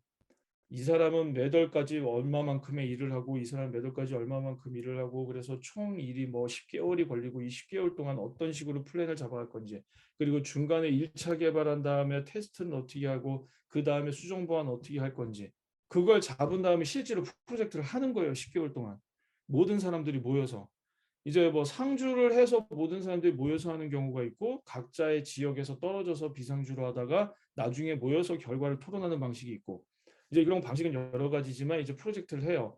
그래서 완료가 되면 끝이냐? 그게 아니에요. 아까 얘기했죠. 완료가 되고 나면 운영으로 넘겨서 이거를 관리를 한다고. 자, 운영으로 넘어왔을 때 저희 팀에서 하는 역할은 이거를 그냥 잘 되나 안 되나를 이렇게 지켜보는 게 아니라 계속 리사이징을 하고 그걸 갖다가 개선할 수 있는 사항이 무언지를 계속 확인을 해야 돼요. 그래서 이 부분에 대해서 부족한 부분이 있다고 한다면은 더 부족한 부분을 더 추가를 해야 되는 것이고, 너무 과다하게 들어갔다고 생각하는 부분은 저기 또 빼야 되는 것이고, 이거를 시적절하게 계속 지속적으로 관리를 해줘야 되는 거예요. 그래서 이 시스템에 대한 업무 자체가 하나가 올라가고 개발이 끝났다고 해서 그걸 갖다가 안녕 이제는 끝났으니까 나는 그만, 이게 아니라 저를 포함해서 저희 팀의 모든 업무는 시작부터 끝이 없는 네버엔딩 업무를 계속 보고 있는 거예요, 어떻게 보면. 그래서 그 저희 업무는 이제 그래서 이제 솔루션 아키텍처와 저기 컨설턴트와 그리고 애플리케이션 개발 업무와 그리고 매니지먼트하는 운영 업무, 그런 것까지, 그리고 비용에 대한 것들도 그 옵티마이제이션에서 분석해서 알려주는. 왜냐하면은 아까 말씀드렸던 것처럼 클라우드는 사용한 만큼의 기반으로 비용이 나온다고 제가 얘기를 했잖아요. 그러다 보니까는 이게 비용이 너무 많이 나오면 또 안 돼요. 그래서 이제 얼마만큼의 비용이 나오는지도 확인해서 그때그때 계속 얘기를 해줘야 되기 때문에, 어떻게 보면은 업무상으로 보면은 굉장히 고단한 직업인 거는 맞아요. 그래서 사실은 뭐 이 직업에 대해서 이렇게 그 뭐 이렇게 추천을 한다? 뭐 이런 것들에 대해서는 적극적으로 하기는 어렵지만 그 대비해서 굉장히 보람은 많이 느낄 수 있어요. 예, 저도 지금 그 생활 패턴을 보면 그 아침에 새벽같이 나가서 한 밤 10시 넘어까지 일을 하고서 이제 들어오게 돼요. 그래서 좀 많이 좀 이제 육체적으로 좀 딸리고 그러는 부분도 있는데, 사실 그 부분에 있어서도 클라우드라고 전환이 되고 나서는 사실 그 예전에 온프레미스에서 일하면은 퇴근하면 일 안 했거든요. 왜냐면은 원격지가 다른 데 있고 접속할 수 없다고 하면 되는데, 이 클라우드가 인터넷만 있으면 접속을 하다 보니까 24시간 일을 해야 되는 아주 그런 좀 불편함도 좀 있더라고요. 그래서 사실은 좀 고된 일이기는 하지만 그거에 반해서 굉장히 보람과 그런 것들은 좀 많이 있으실 거예요. 그래서 저는 뭐 이 부분에 대해서 여러분들과 오늘 이렇게 만남의 자리를 가진 부분에 대해서 저는 뭐 이게 한순간 이렇게 흘러가는 그런 시간이 되는 거는 원치는 않아요. 저도 좀, 왜냐하면 저 같은 경우에 성향상 이렇게 사람과의 인연도 되게 좀 중시 여기는 그런 타입이라서, 여러분들이 만약에 이 부분에 대해서 지금 오늘 얘기 들은 거 가지고는 아마 이게 무슨 얘기인지 아직 뭐 참 감을 못 잡으시는 게 맞아요. 이게 왜냐하면 이게 쉬운 얘기가 아니고, 제가 최대한 풀어서 설명을 말씀을 드린다고 했는데 저조차도 말하기가 되게 어려운 게, 용어적으로도 선택하는 게 단어도 되게 어려웠고, 실질적으로 이제 여러분들이 들었을 때 한 번에 이해하기도 쉽지 않은 너무 포괄적인 좀 방대한 내용이다 보니까, 제가 원하는 건 이거예요. 아까 얘기했던 것처럼 여러분들이 이거에 대해서 호기심을 갖고 정말 여러분들께서 이렇게 좀 이렇게 뭐 팀을 짜서 모이시든가 아니면 뭔가 파트를 짜서 모이셔서 좀 이런 것들에 대해서 좀 얘기를 하고 실질적으로 핸즈온을 해서 막 이제 구성을 해보시는 게 좋을 것 같아요. 그래서 만약에 필요하다고 하면은 제가 제 개인 메일 주소라도 좀 이렇게 보내드리고 싶거든요. 그래서 여러분들 공부하시다가 모르는 거 있으면은 질문 주세요. 그러면 이제 개인 메일 같은 경우에 제가 매일매일 보지는 못하지만, 만약에 그렇게 해서 주신다고 하면 제가 일주일에 적어도 두세 번씩은 체크를 해서 제가 도움 드릴 수 있는 부분은 좀 도움을 드렸으면 좋겠어요. 그래서 저는 이제 그 다음 세대 분들이 이거 IT에 대해서 뭐 개인적으로는 되게 고된 일이고 뭐 이거 함에 있어서 굳이 뭐 이렇게 표현은 했지만, 그래도 이렇게 같이 얘기를 하고 할 수 있는 부분에 대해서는 저는 어떻게 보면은 제가 뭐 이렇게 큰 기술력을 갖거나 뭐 이게 잘난 사람은 아닐지라도 정말 저에 대한 노하우라든가 경험을 통해서 여러분들에게 좀 이렇게 도움을 주고 싶은 마음이 있거든요. 그리고 여러분들 외에 저는 실질적으로 제 이제 아까 저희 자녀들도 이제 아들들도 지금 IM 선교센터에 그 다음 세대 학교를 다니고 있는데, 그 큰 아들은 지금 대학을 가서 이거 그쪽에 거기다 인바이브는 못했어요. 근데 이제 저희 큰 아들도 저 아빠의 뒤를 이어서 이걸 하겠다고 해서 처음에는 굳이 피곤한데 뭐하러 하냐 했지만, 어떻게 보면 이제 좀 많이 도와주고 싶어요. 그런 것들을 보면 후배들을. 그리고 저도 이제 팀장 맡으면서 이제 그 팀원들에게도 좀 많은 것들을 좀 이렇게 후배들에게 전수해주고, 좀 저 같은 경우에는 살면서 제가 그 일을 할 때 사수라고 하죠. 일을 가르쳐 주는 사람. 일을 가르쳐 주는 사람이 없었어요, 저는 한 번도. 단 한 번도 없었어요. 저 혼자서 그냥 다 했어요. 그러니까 제가 제일 처음에 들어가면서 아직도 기억에 남는 게 하나 있는 게 그 처음에 회사 딱 들어갔을 때 뭘 했냐면요. 그때는 이제 자재 창고 같은 게 막 있었잖아요. 자재 창고 있는데 창고에다가 어떤 과장이 저를 갖다 거기다 들어가라고 하는 거예요, 창고에. 들어갔는데 컴퓨터 그 왜 뭐 메인보드 같은 거 막 쌓여 있어요. 막 케이스들 있고 막 뭐 거미줄 있고 막 그래요. 근데 저한테 한다는 얘기가 여기서 기판 같은 거 다 집어 가지고 서버를 만들어서 오라클 DB를 올리라는 거예요. 그걸 조립을 해 가지고. 그래서 '이걸 왜 해야 되지?' 라고 생각을 했는데 이제 그때는 이제 신입사원 시절이니까 알았다고 그러고 서 이제 그 창고에 있는 것들을 갖다가 기계를 뒤지고 자재를 뒤져서 그 서버를 만들어서 하는데 이게 컴퓨터 조립은 안 해 봤거든요 저도. 근데 그걸 갖다가 그걸 하려다 보니까 너무 제 자신이 서글픈 거예요. '이걸 왜 이렇게 하고 있어야 되나. 이거 왜 만들어야 되는지도 모르는 상태에서.'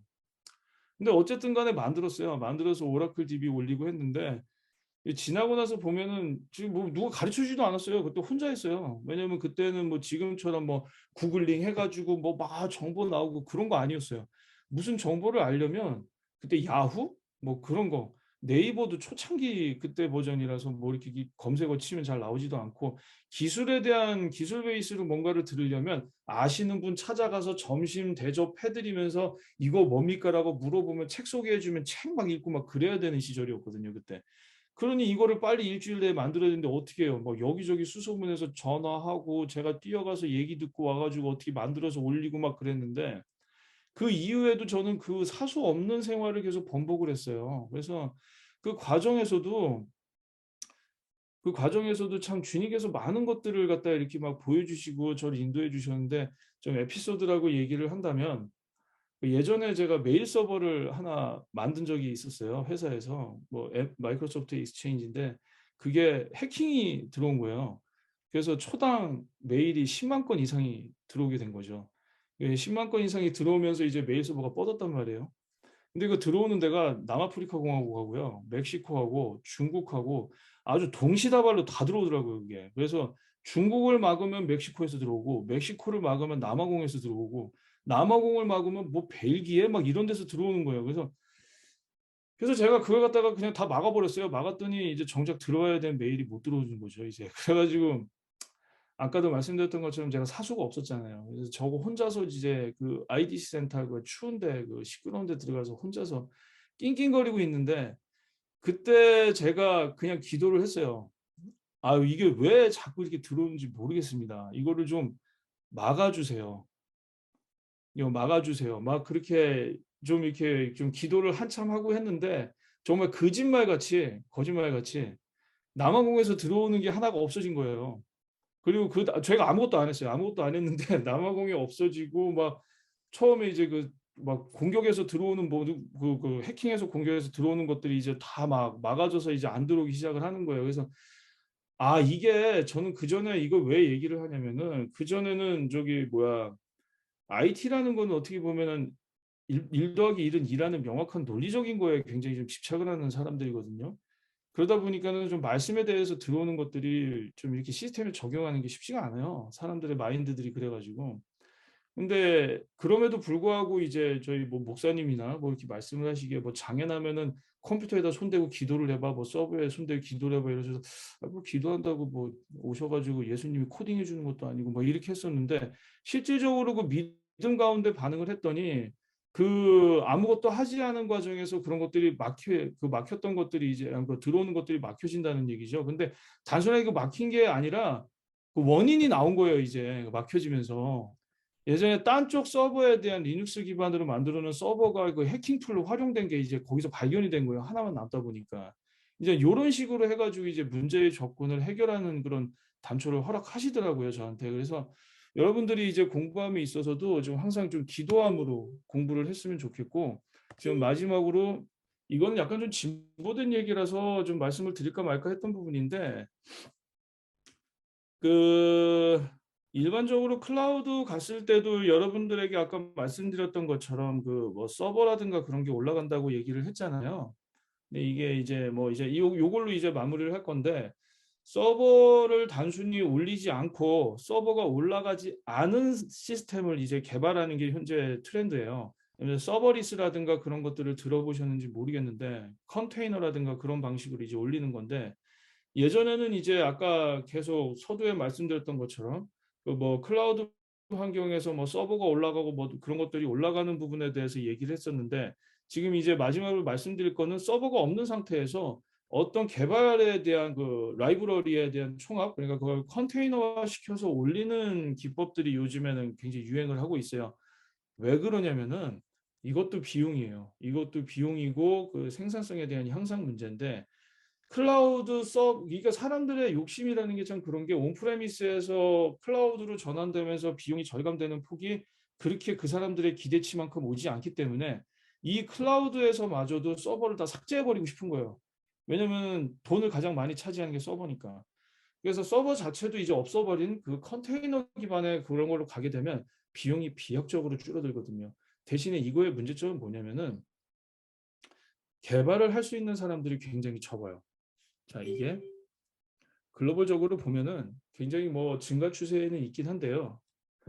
증가 추세는 있긴 한데 아직 우리 국내 실정이 이거 기반으로 개발할 수 있는 사람들 그리고 구축할 수 있는 사람들이 많이 없어요. 그렇다 보니까 사실 이 서버리스에 대한 기반으로 개발을 경험했던 사람들 그리고 이제 저희 입장에서 봤을 땐 그 연봉이라든가 그런 부분이 지금 굉장히 대접을 잘 받고 있는 상황이에요 지금. 그런데 이 트렌드를 왜 말씀을 드리냐면은 여러분들은 그 인프라에 대한 전반적인 공부를 하면서 목표를 이쪽 클라우드 네이티브 기반의 MSA를 잡으시는 게 좋을 것 같아요. 그래서 말씀을 드리는 거예요. 이거는 향후에 아마 지속적으로 아마 10년, 20년 동안은 이걸로 계속 지속이 될 것 같고요. 사실 이 부분에 대해서 어느 정도 학습을 해놓으시면 나중에 어디선가 이제 엔터프라이즈급, 즉 대기업 이상급에 대해서도 몸값에 대해서 여러분들이 그 선택해서 갈 수 있는 그런 굉장히 좋은 요건에서 이제 선택을 할 수 있는 부분이 있거든요. 그래서 여기 지금 서버리스 기술이 풀어야 할 국내 숙제에서도 저희 여기가 명시가 돼 있잖아요. 클라우드와 클라우드 네이티브에 대한 인식이 부족하고 IT 전문가, 개발자, 운용자가 부족하다. 현재가 그래요.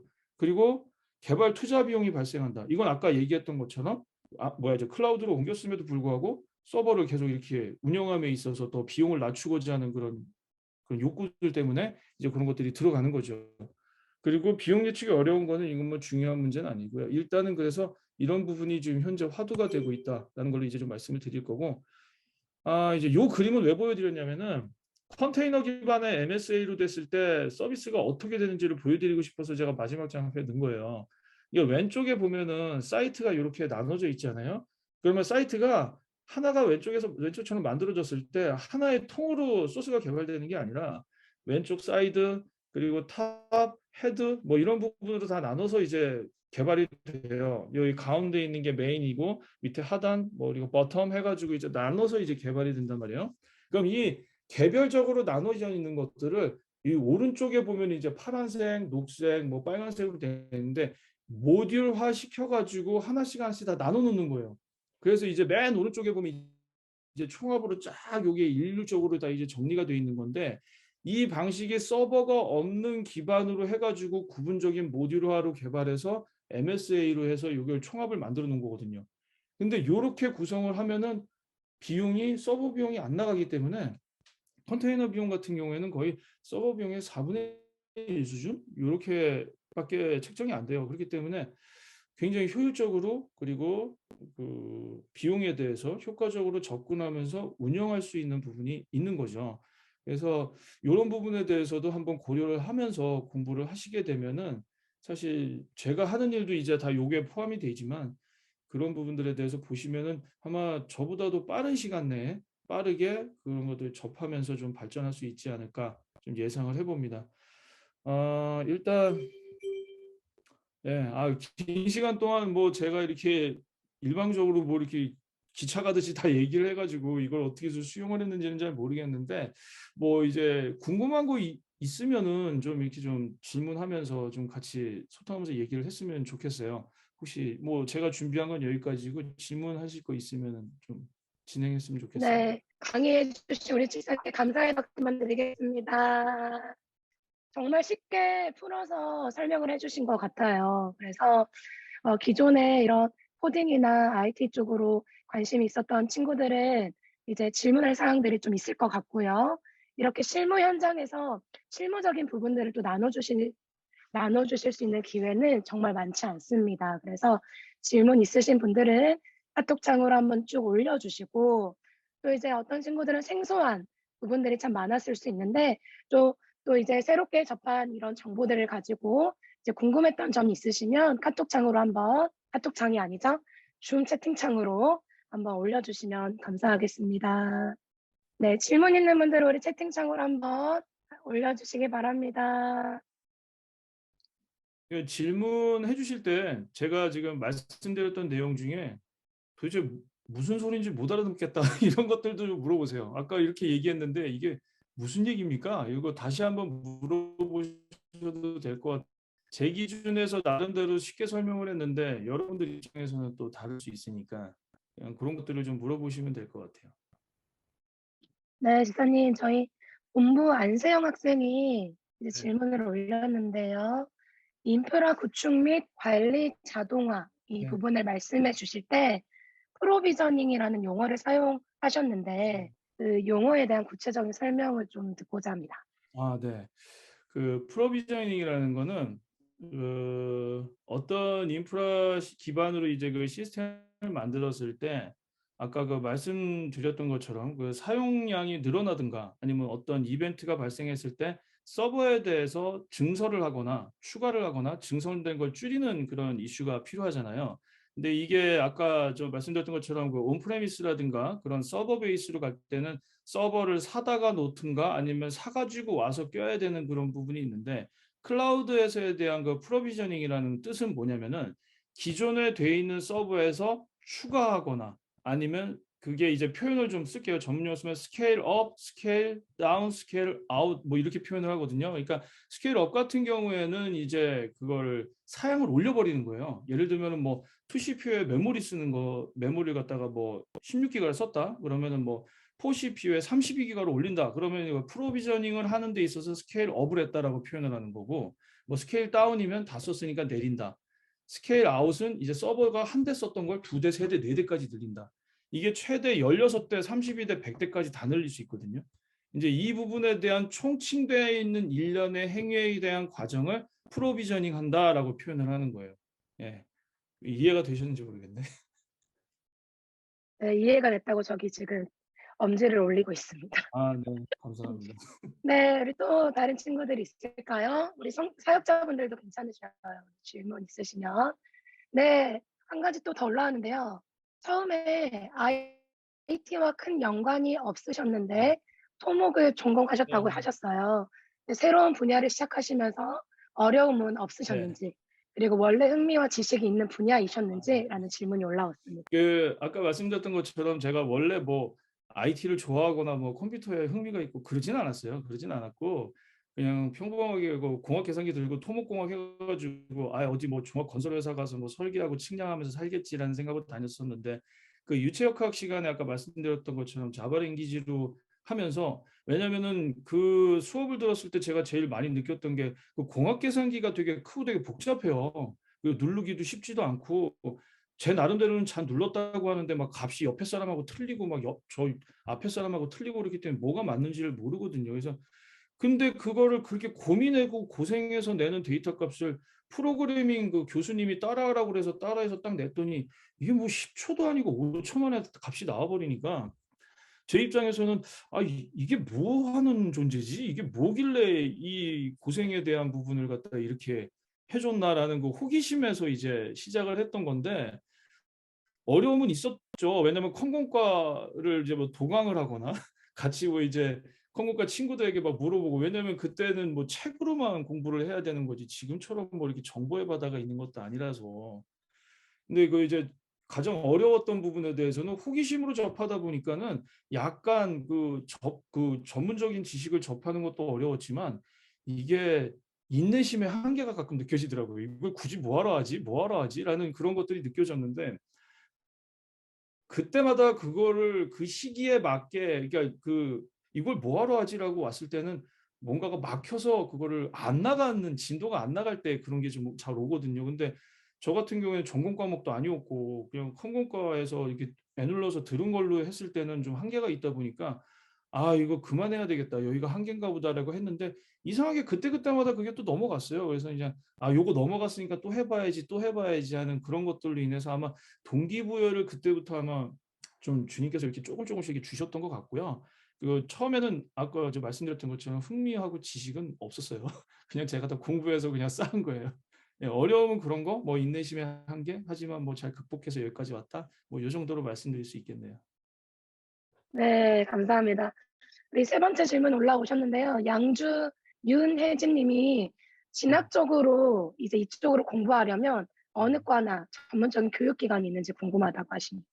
아, 진학 쪽으로 하실 거면은 무조건 저기 컴공 아니면 소프트웨어 공학을 가셔야 되고요. 근데 다만 이제 그 전공 컴공이나 소프트웨어 공학을 가시더라도 어느 부분에 대해서 먼저 좀 메인하게 가실 수 있는지는 고민을 해 보셔야 돼요. 근데 지금부터 '나는 개발만 할 거야. 나는 인프라만 할 거야. 뭐 개발에서도 나는 뭐 파이썬만 할 거야. 자바만 할 거야.' 사실 그건 의미가 없어요. 일단은 학과 공부를 하면서 소프트웨어 공학이나 컴퓨터 공학이나 뭐 요즘에 보니까 뭐 미디어 공학과나 뭐 되게 희한한 게 많은데 그런 컴공과 쪽으로 진학을 하시고 나서 지금 여기 다음 세대 분들은 많은 것들을 좀 이렇게 흡수해서 받아들였으면 좋겠어요. 그러니까 어느 거에 국한돼서 '나는 요것만 봐야지.' 이거는 지금 단계에서는 좀 제가 보기에는 개인적으로 되게 아쉬움이 많고요. 좀 이것도 해 보고 저것도 해 보고 막 여러 가지를 해 보면서 아까 말씀드렸잖아요. 왜 이것저것 해 보면서 마음 맞는 친구들끼리 뭔가 팀을 이루고 그 팀 내에서 정말 생산성 있는 것들을 토론하면서 가는 것들이 굉장히 아름답잖아요. 어떻게 보면은 저는 일반적인 대학 생활을 하는 사람들에게는 이런 얘기를 못 할 거예요. 왜냐하면 그 사람들은 뭐 세상적으로 즐기면서 살아야죠. 고등학교 때 공부 열심히 했으니까. 근데 적어도 우리 다음 세대에 계신 분들은 제가 얘기하는 부분들에 대해서 '아 해 봐야 되겠다. 할 수 있다.'라는 그런 좀 다짐을 할 수 있지 않을까 해서 제가 말씀을 드리는 거예요. 그래서 지금 뭐 이제 이 질문 주신 분에게 말씀드리면은 소프트웨어나 컴공과로 가시고 거기 이제 그 대학교 가셔서 마음 맞는 친구분들하고 각자의 분야에 대해서 실제로 개발하시고 한번 실습을 해 보세요. 요즘 환경이 너무 좋아 가지고 엔간한 것들 뭐 빠르게 하는 사람들은 중학생인데도 뭔가를 만들더라고요, 개발을 하고. 그 정도로 되게 쉬워졌기 때문에 충분히 하실 수 있지 않을까 싶어요. 그리고 뭐 공부하시다가 궁금한 거 있으면 제가 이따 애절 선교사님께 공유해 드리는 메일로 물어보세요. 뭐 언제든지 제가 답변 드릴 테니까. 네. 네. 네, 감사합니다, 지사님.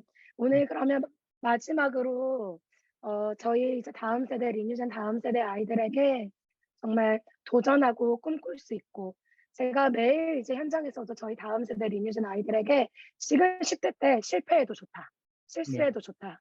그래서 꿈을 꾸고 정말 하나님이 정말 어마어마한 이런 발전되어질 수 있는 가능성을 우리 아이들에게 주셨는데 이제 마지막으로 한번 우리 저희 리뉴젠 아이들에게 한마디 한번 해주시고 저희 기도하고 이 시간을 좀 마무리하도록 할 텐데 질문이 하나 더 올라왔습니다. 네네. 지금 봤어요. 네. 리조이스 이영규 학생인데요. 네.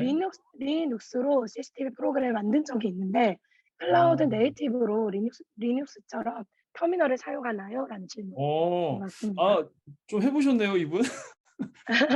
좀 해 보셨구나. 아 아우 좋은 질문인데. 그 저기 리눅스로 CCTV 프로그램을 개발 애플리케이션은 그 뭐 CCTV 프로그램을 개발하신 모양인데 OS는 리눅스를 쓰셨나 봐요. 아마 제가 보기에는 CentOS 계열을 올리시지 않았을까 싶은데 뭐 그거는 좀 둘째치고 클라우드 네이티브로 갔을 때는 아까 말씀드렸던 것처럼 OS가 없어요. 거기는 이제 프로그램 애플리케이션의 라이브러리 총합체예요, 그냥. 그래서 서버가 필요 없는 거예요. 그래서 일반적으로 근데 요즘에 보면은 EC2가 아니고 서버에다가 EC2라고 하면 어렵죠. 그러니까 그 서버 EC2는 뭐냐면은 나온 김에 말씀드리면 서버를 EC2라고 얘기를 해요. 근데 그 서버에다가 그 컨테이너를 올려가지고 쓰는 경우가 있는데 그거는 제대로 쓰는 게 아니라 컨테이너 자체는 서버가 없기 때문에 리눅스 OS에서 사용하는 터미널을 사용하지 않아요.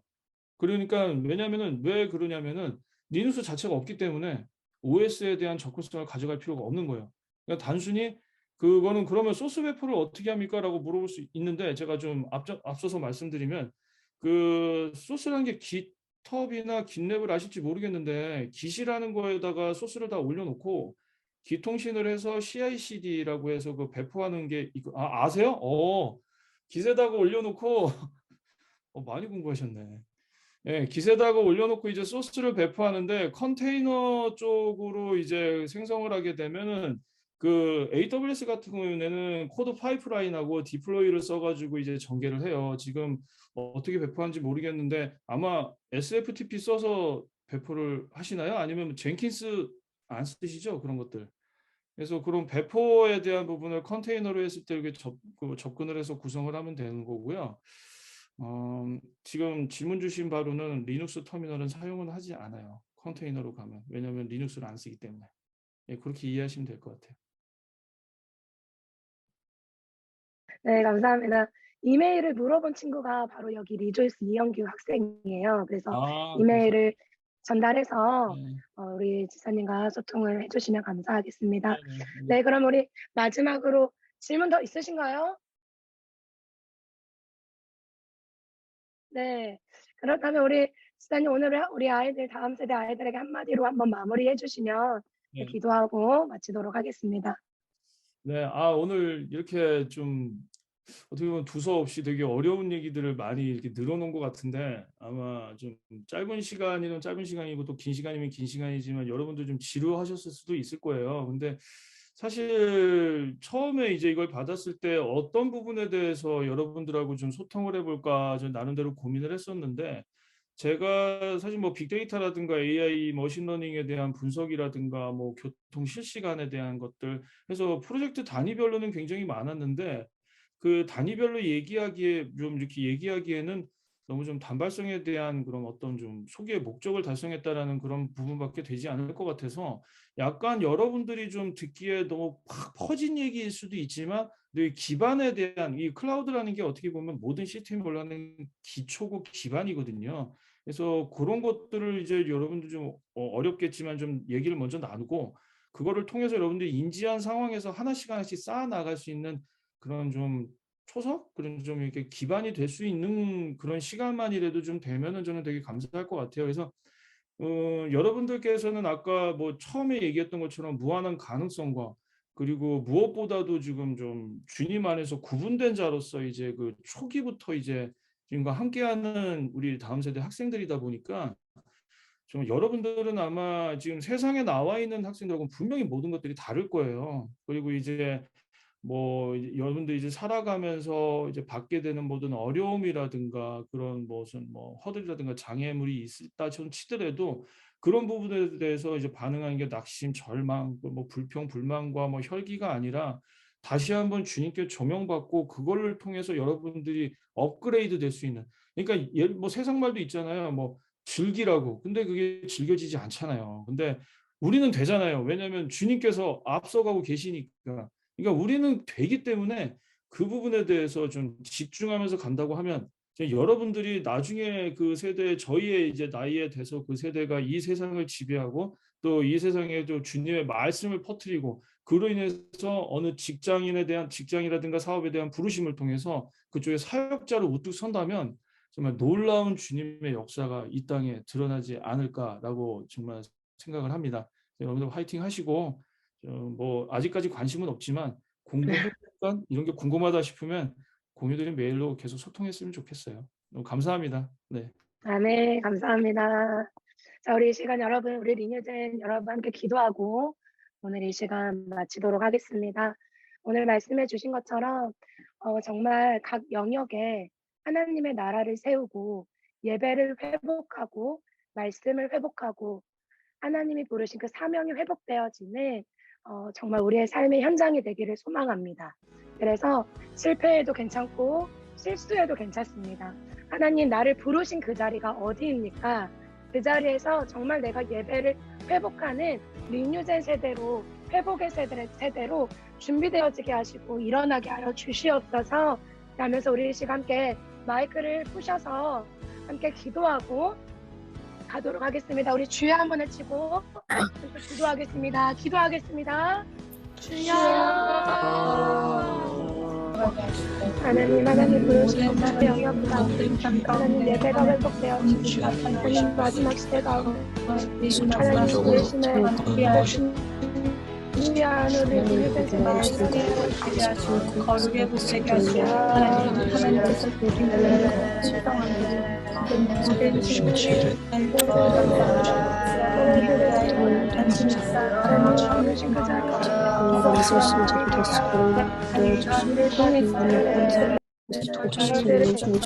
때부터 사역하는 세대로 불러주셨습니다. 여기서 말하는 사역은 그저 우리가 주말에 토요일마다 나가는 고비캡, 한다살, 반전의 날이 사역으로 국한되어지지 않습니다. 우리가 서 있는 그 자리가 사역의 자리에 있습니다. 오늘 우리가 나아가는 학습의 자리가 사역의 자리에 있습니다. 연약한 자들을 돕는 그 자리가 사역의 자리인 줄 믿습니다. 리뉴젠 세대가 하나님의 나라를 세우는 사역의 세대로 일어나게 하여 주시옵소서. 나를 최선을 다하며 그 모든 시간을 하나님 앞에 예배로 올려드리는 리뉴젠 세대가 되게 하여 주시옵소서. 네, 이 시간 하나님 우리 리뉴젠을 하나님 사역하는 세대로 불러주셔서 감사합니다. 여러분 이 시간 이후에 또한 여러분의 삶으로 나아갈 터인데 학습의 자리를 위하여 기도하십시오. 그리고 여러분들의 삶의 훈련의 자리를 놓고 기도하십시오. 하나님 그 자리 하나님 회복을 명하여 주시옵소서. 기도하고 우리 마지막으로 우리 김진호 지사님께서 마무리 기도해 주시고 오늘 리셋바를 마무리하도록 하겠습니다. 우리 주여 한 분의 주 함께 기도하겠습니다. 기도하겠습니다. 주여 감사합니다. 하나님께서 우리를 우리 리뉴젠을 사역하는 세대로 불러주셨습니다. 우리 아이들이 나아가는 모든 자리가 사역의 자리 되게 하시고 하나님 학습의 자리에서 지혜를 주시고 하나님 능력을 주시고 하나님께 나아갈 수 있도록 주님이 사용하시고 하나님 아버지가 가장 낮은 자리에 예수 그리스도의 고생한 지식을 채워 하나님의 생각을 가장 낮은 자리에서 자리에 나아갈 수 있도록 인도하여 주시고 감사합니다. 학습을 이어가는 모든 자리만 준비되어지게 하시고 아버지 하나님 앞에 영광을 드리는 세대가 일어나게 하여 주시옵소서. 아버지를 기대하면서 인도하여 주시옵소서.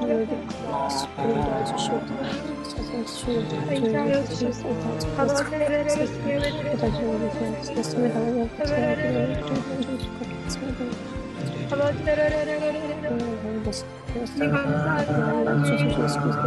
이제 각자 신수 가운데 주님 말씀하시고 하나님의 나라를 소유하지 나아갈 수 있도록 주님.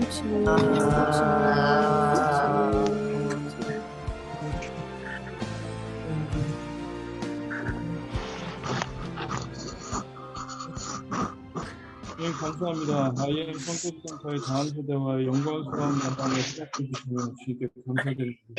오늘의 만남의 시간을 통해서 정말 이거 나누었던 모든 내용이 그냥 일상적으로 스쳐가는 내용으로서 흐트러지지 않게 하시고 이 모든 내용들이 정말 지금 모든 바로 이제 이해를 하고 그걸 갖다가 받아들이지 못했을지라도 정말 새로운 주님의 움직임에 있어서 정말 씨앗이 될 수 있는 그런 시간이 되게 하여 주시옵소서.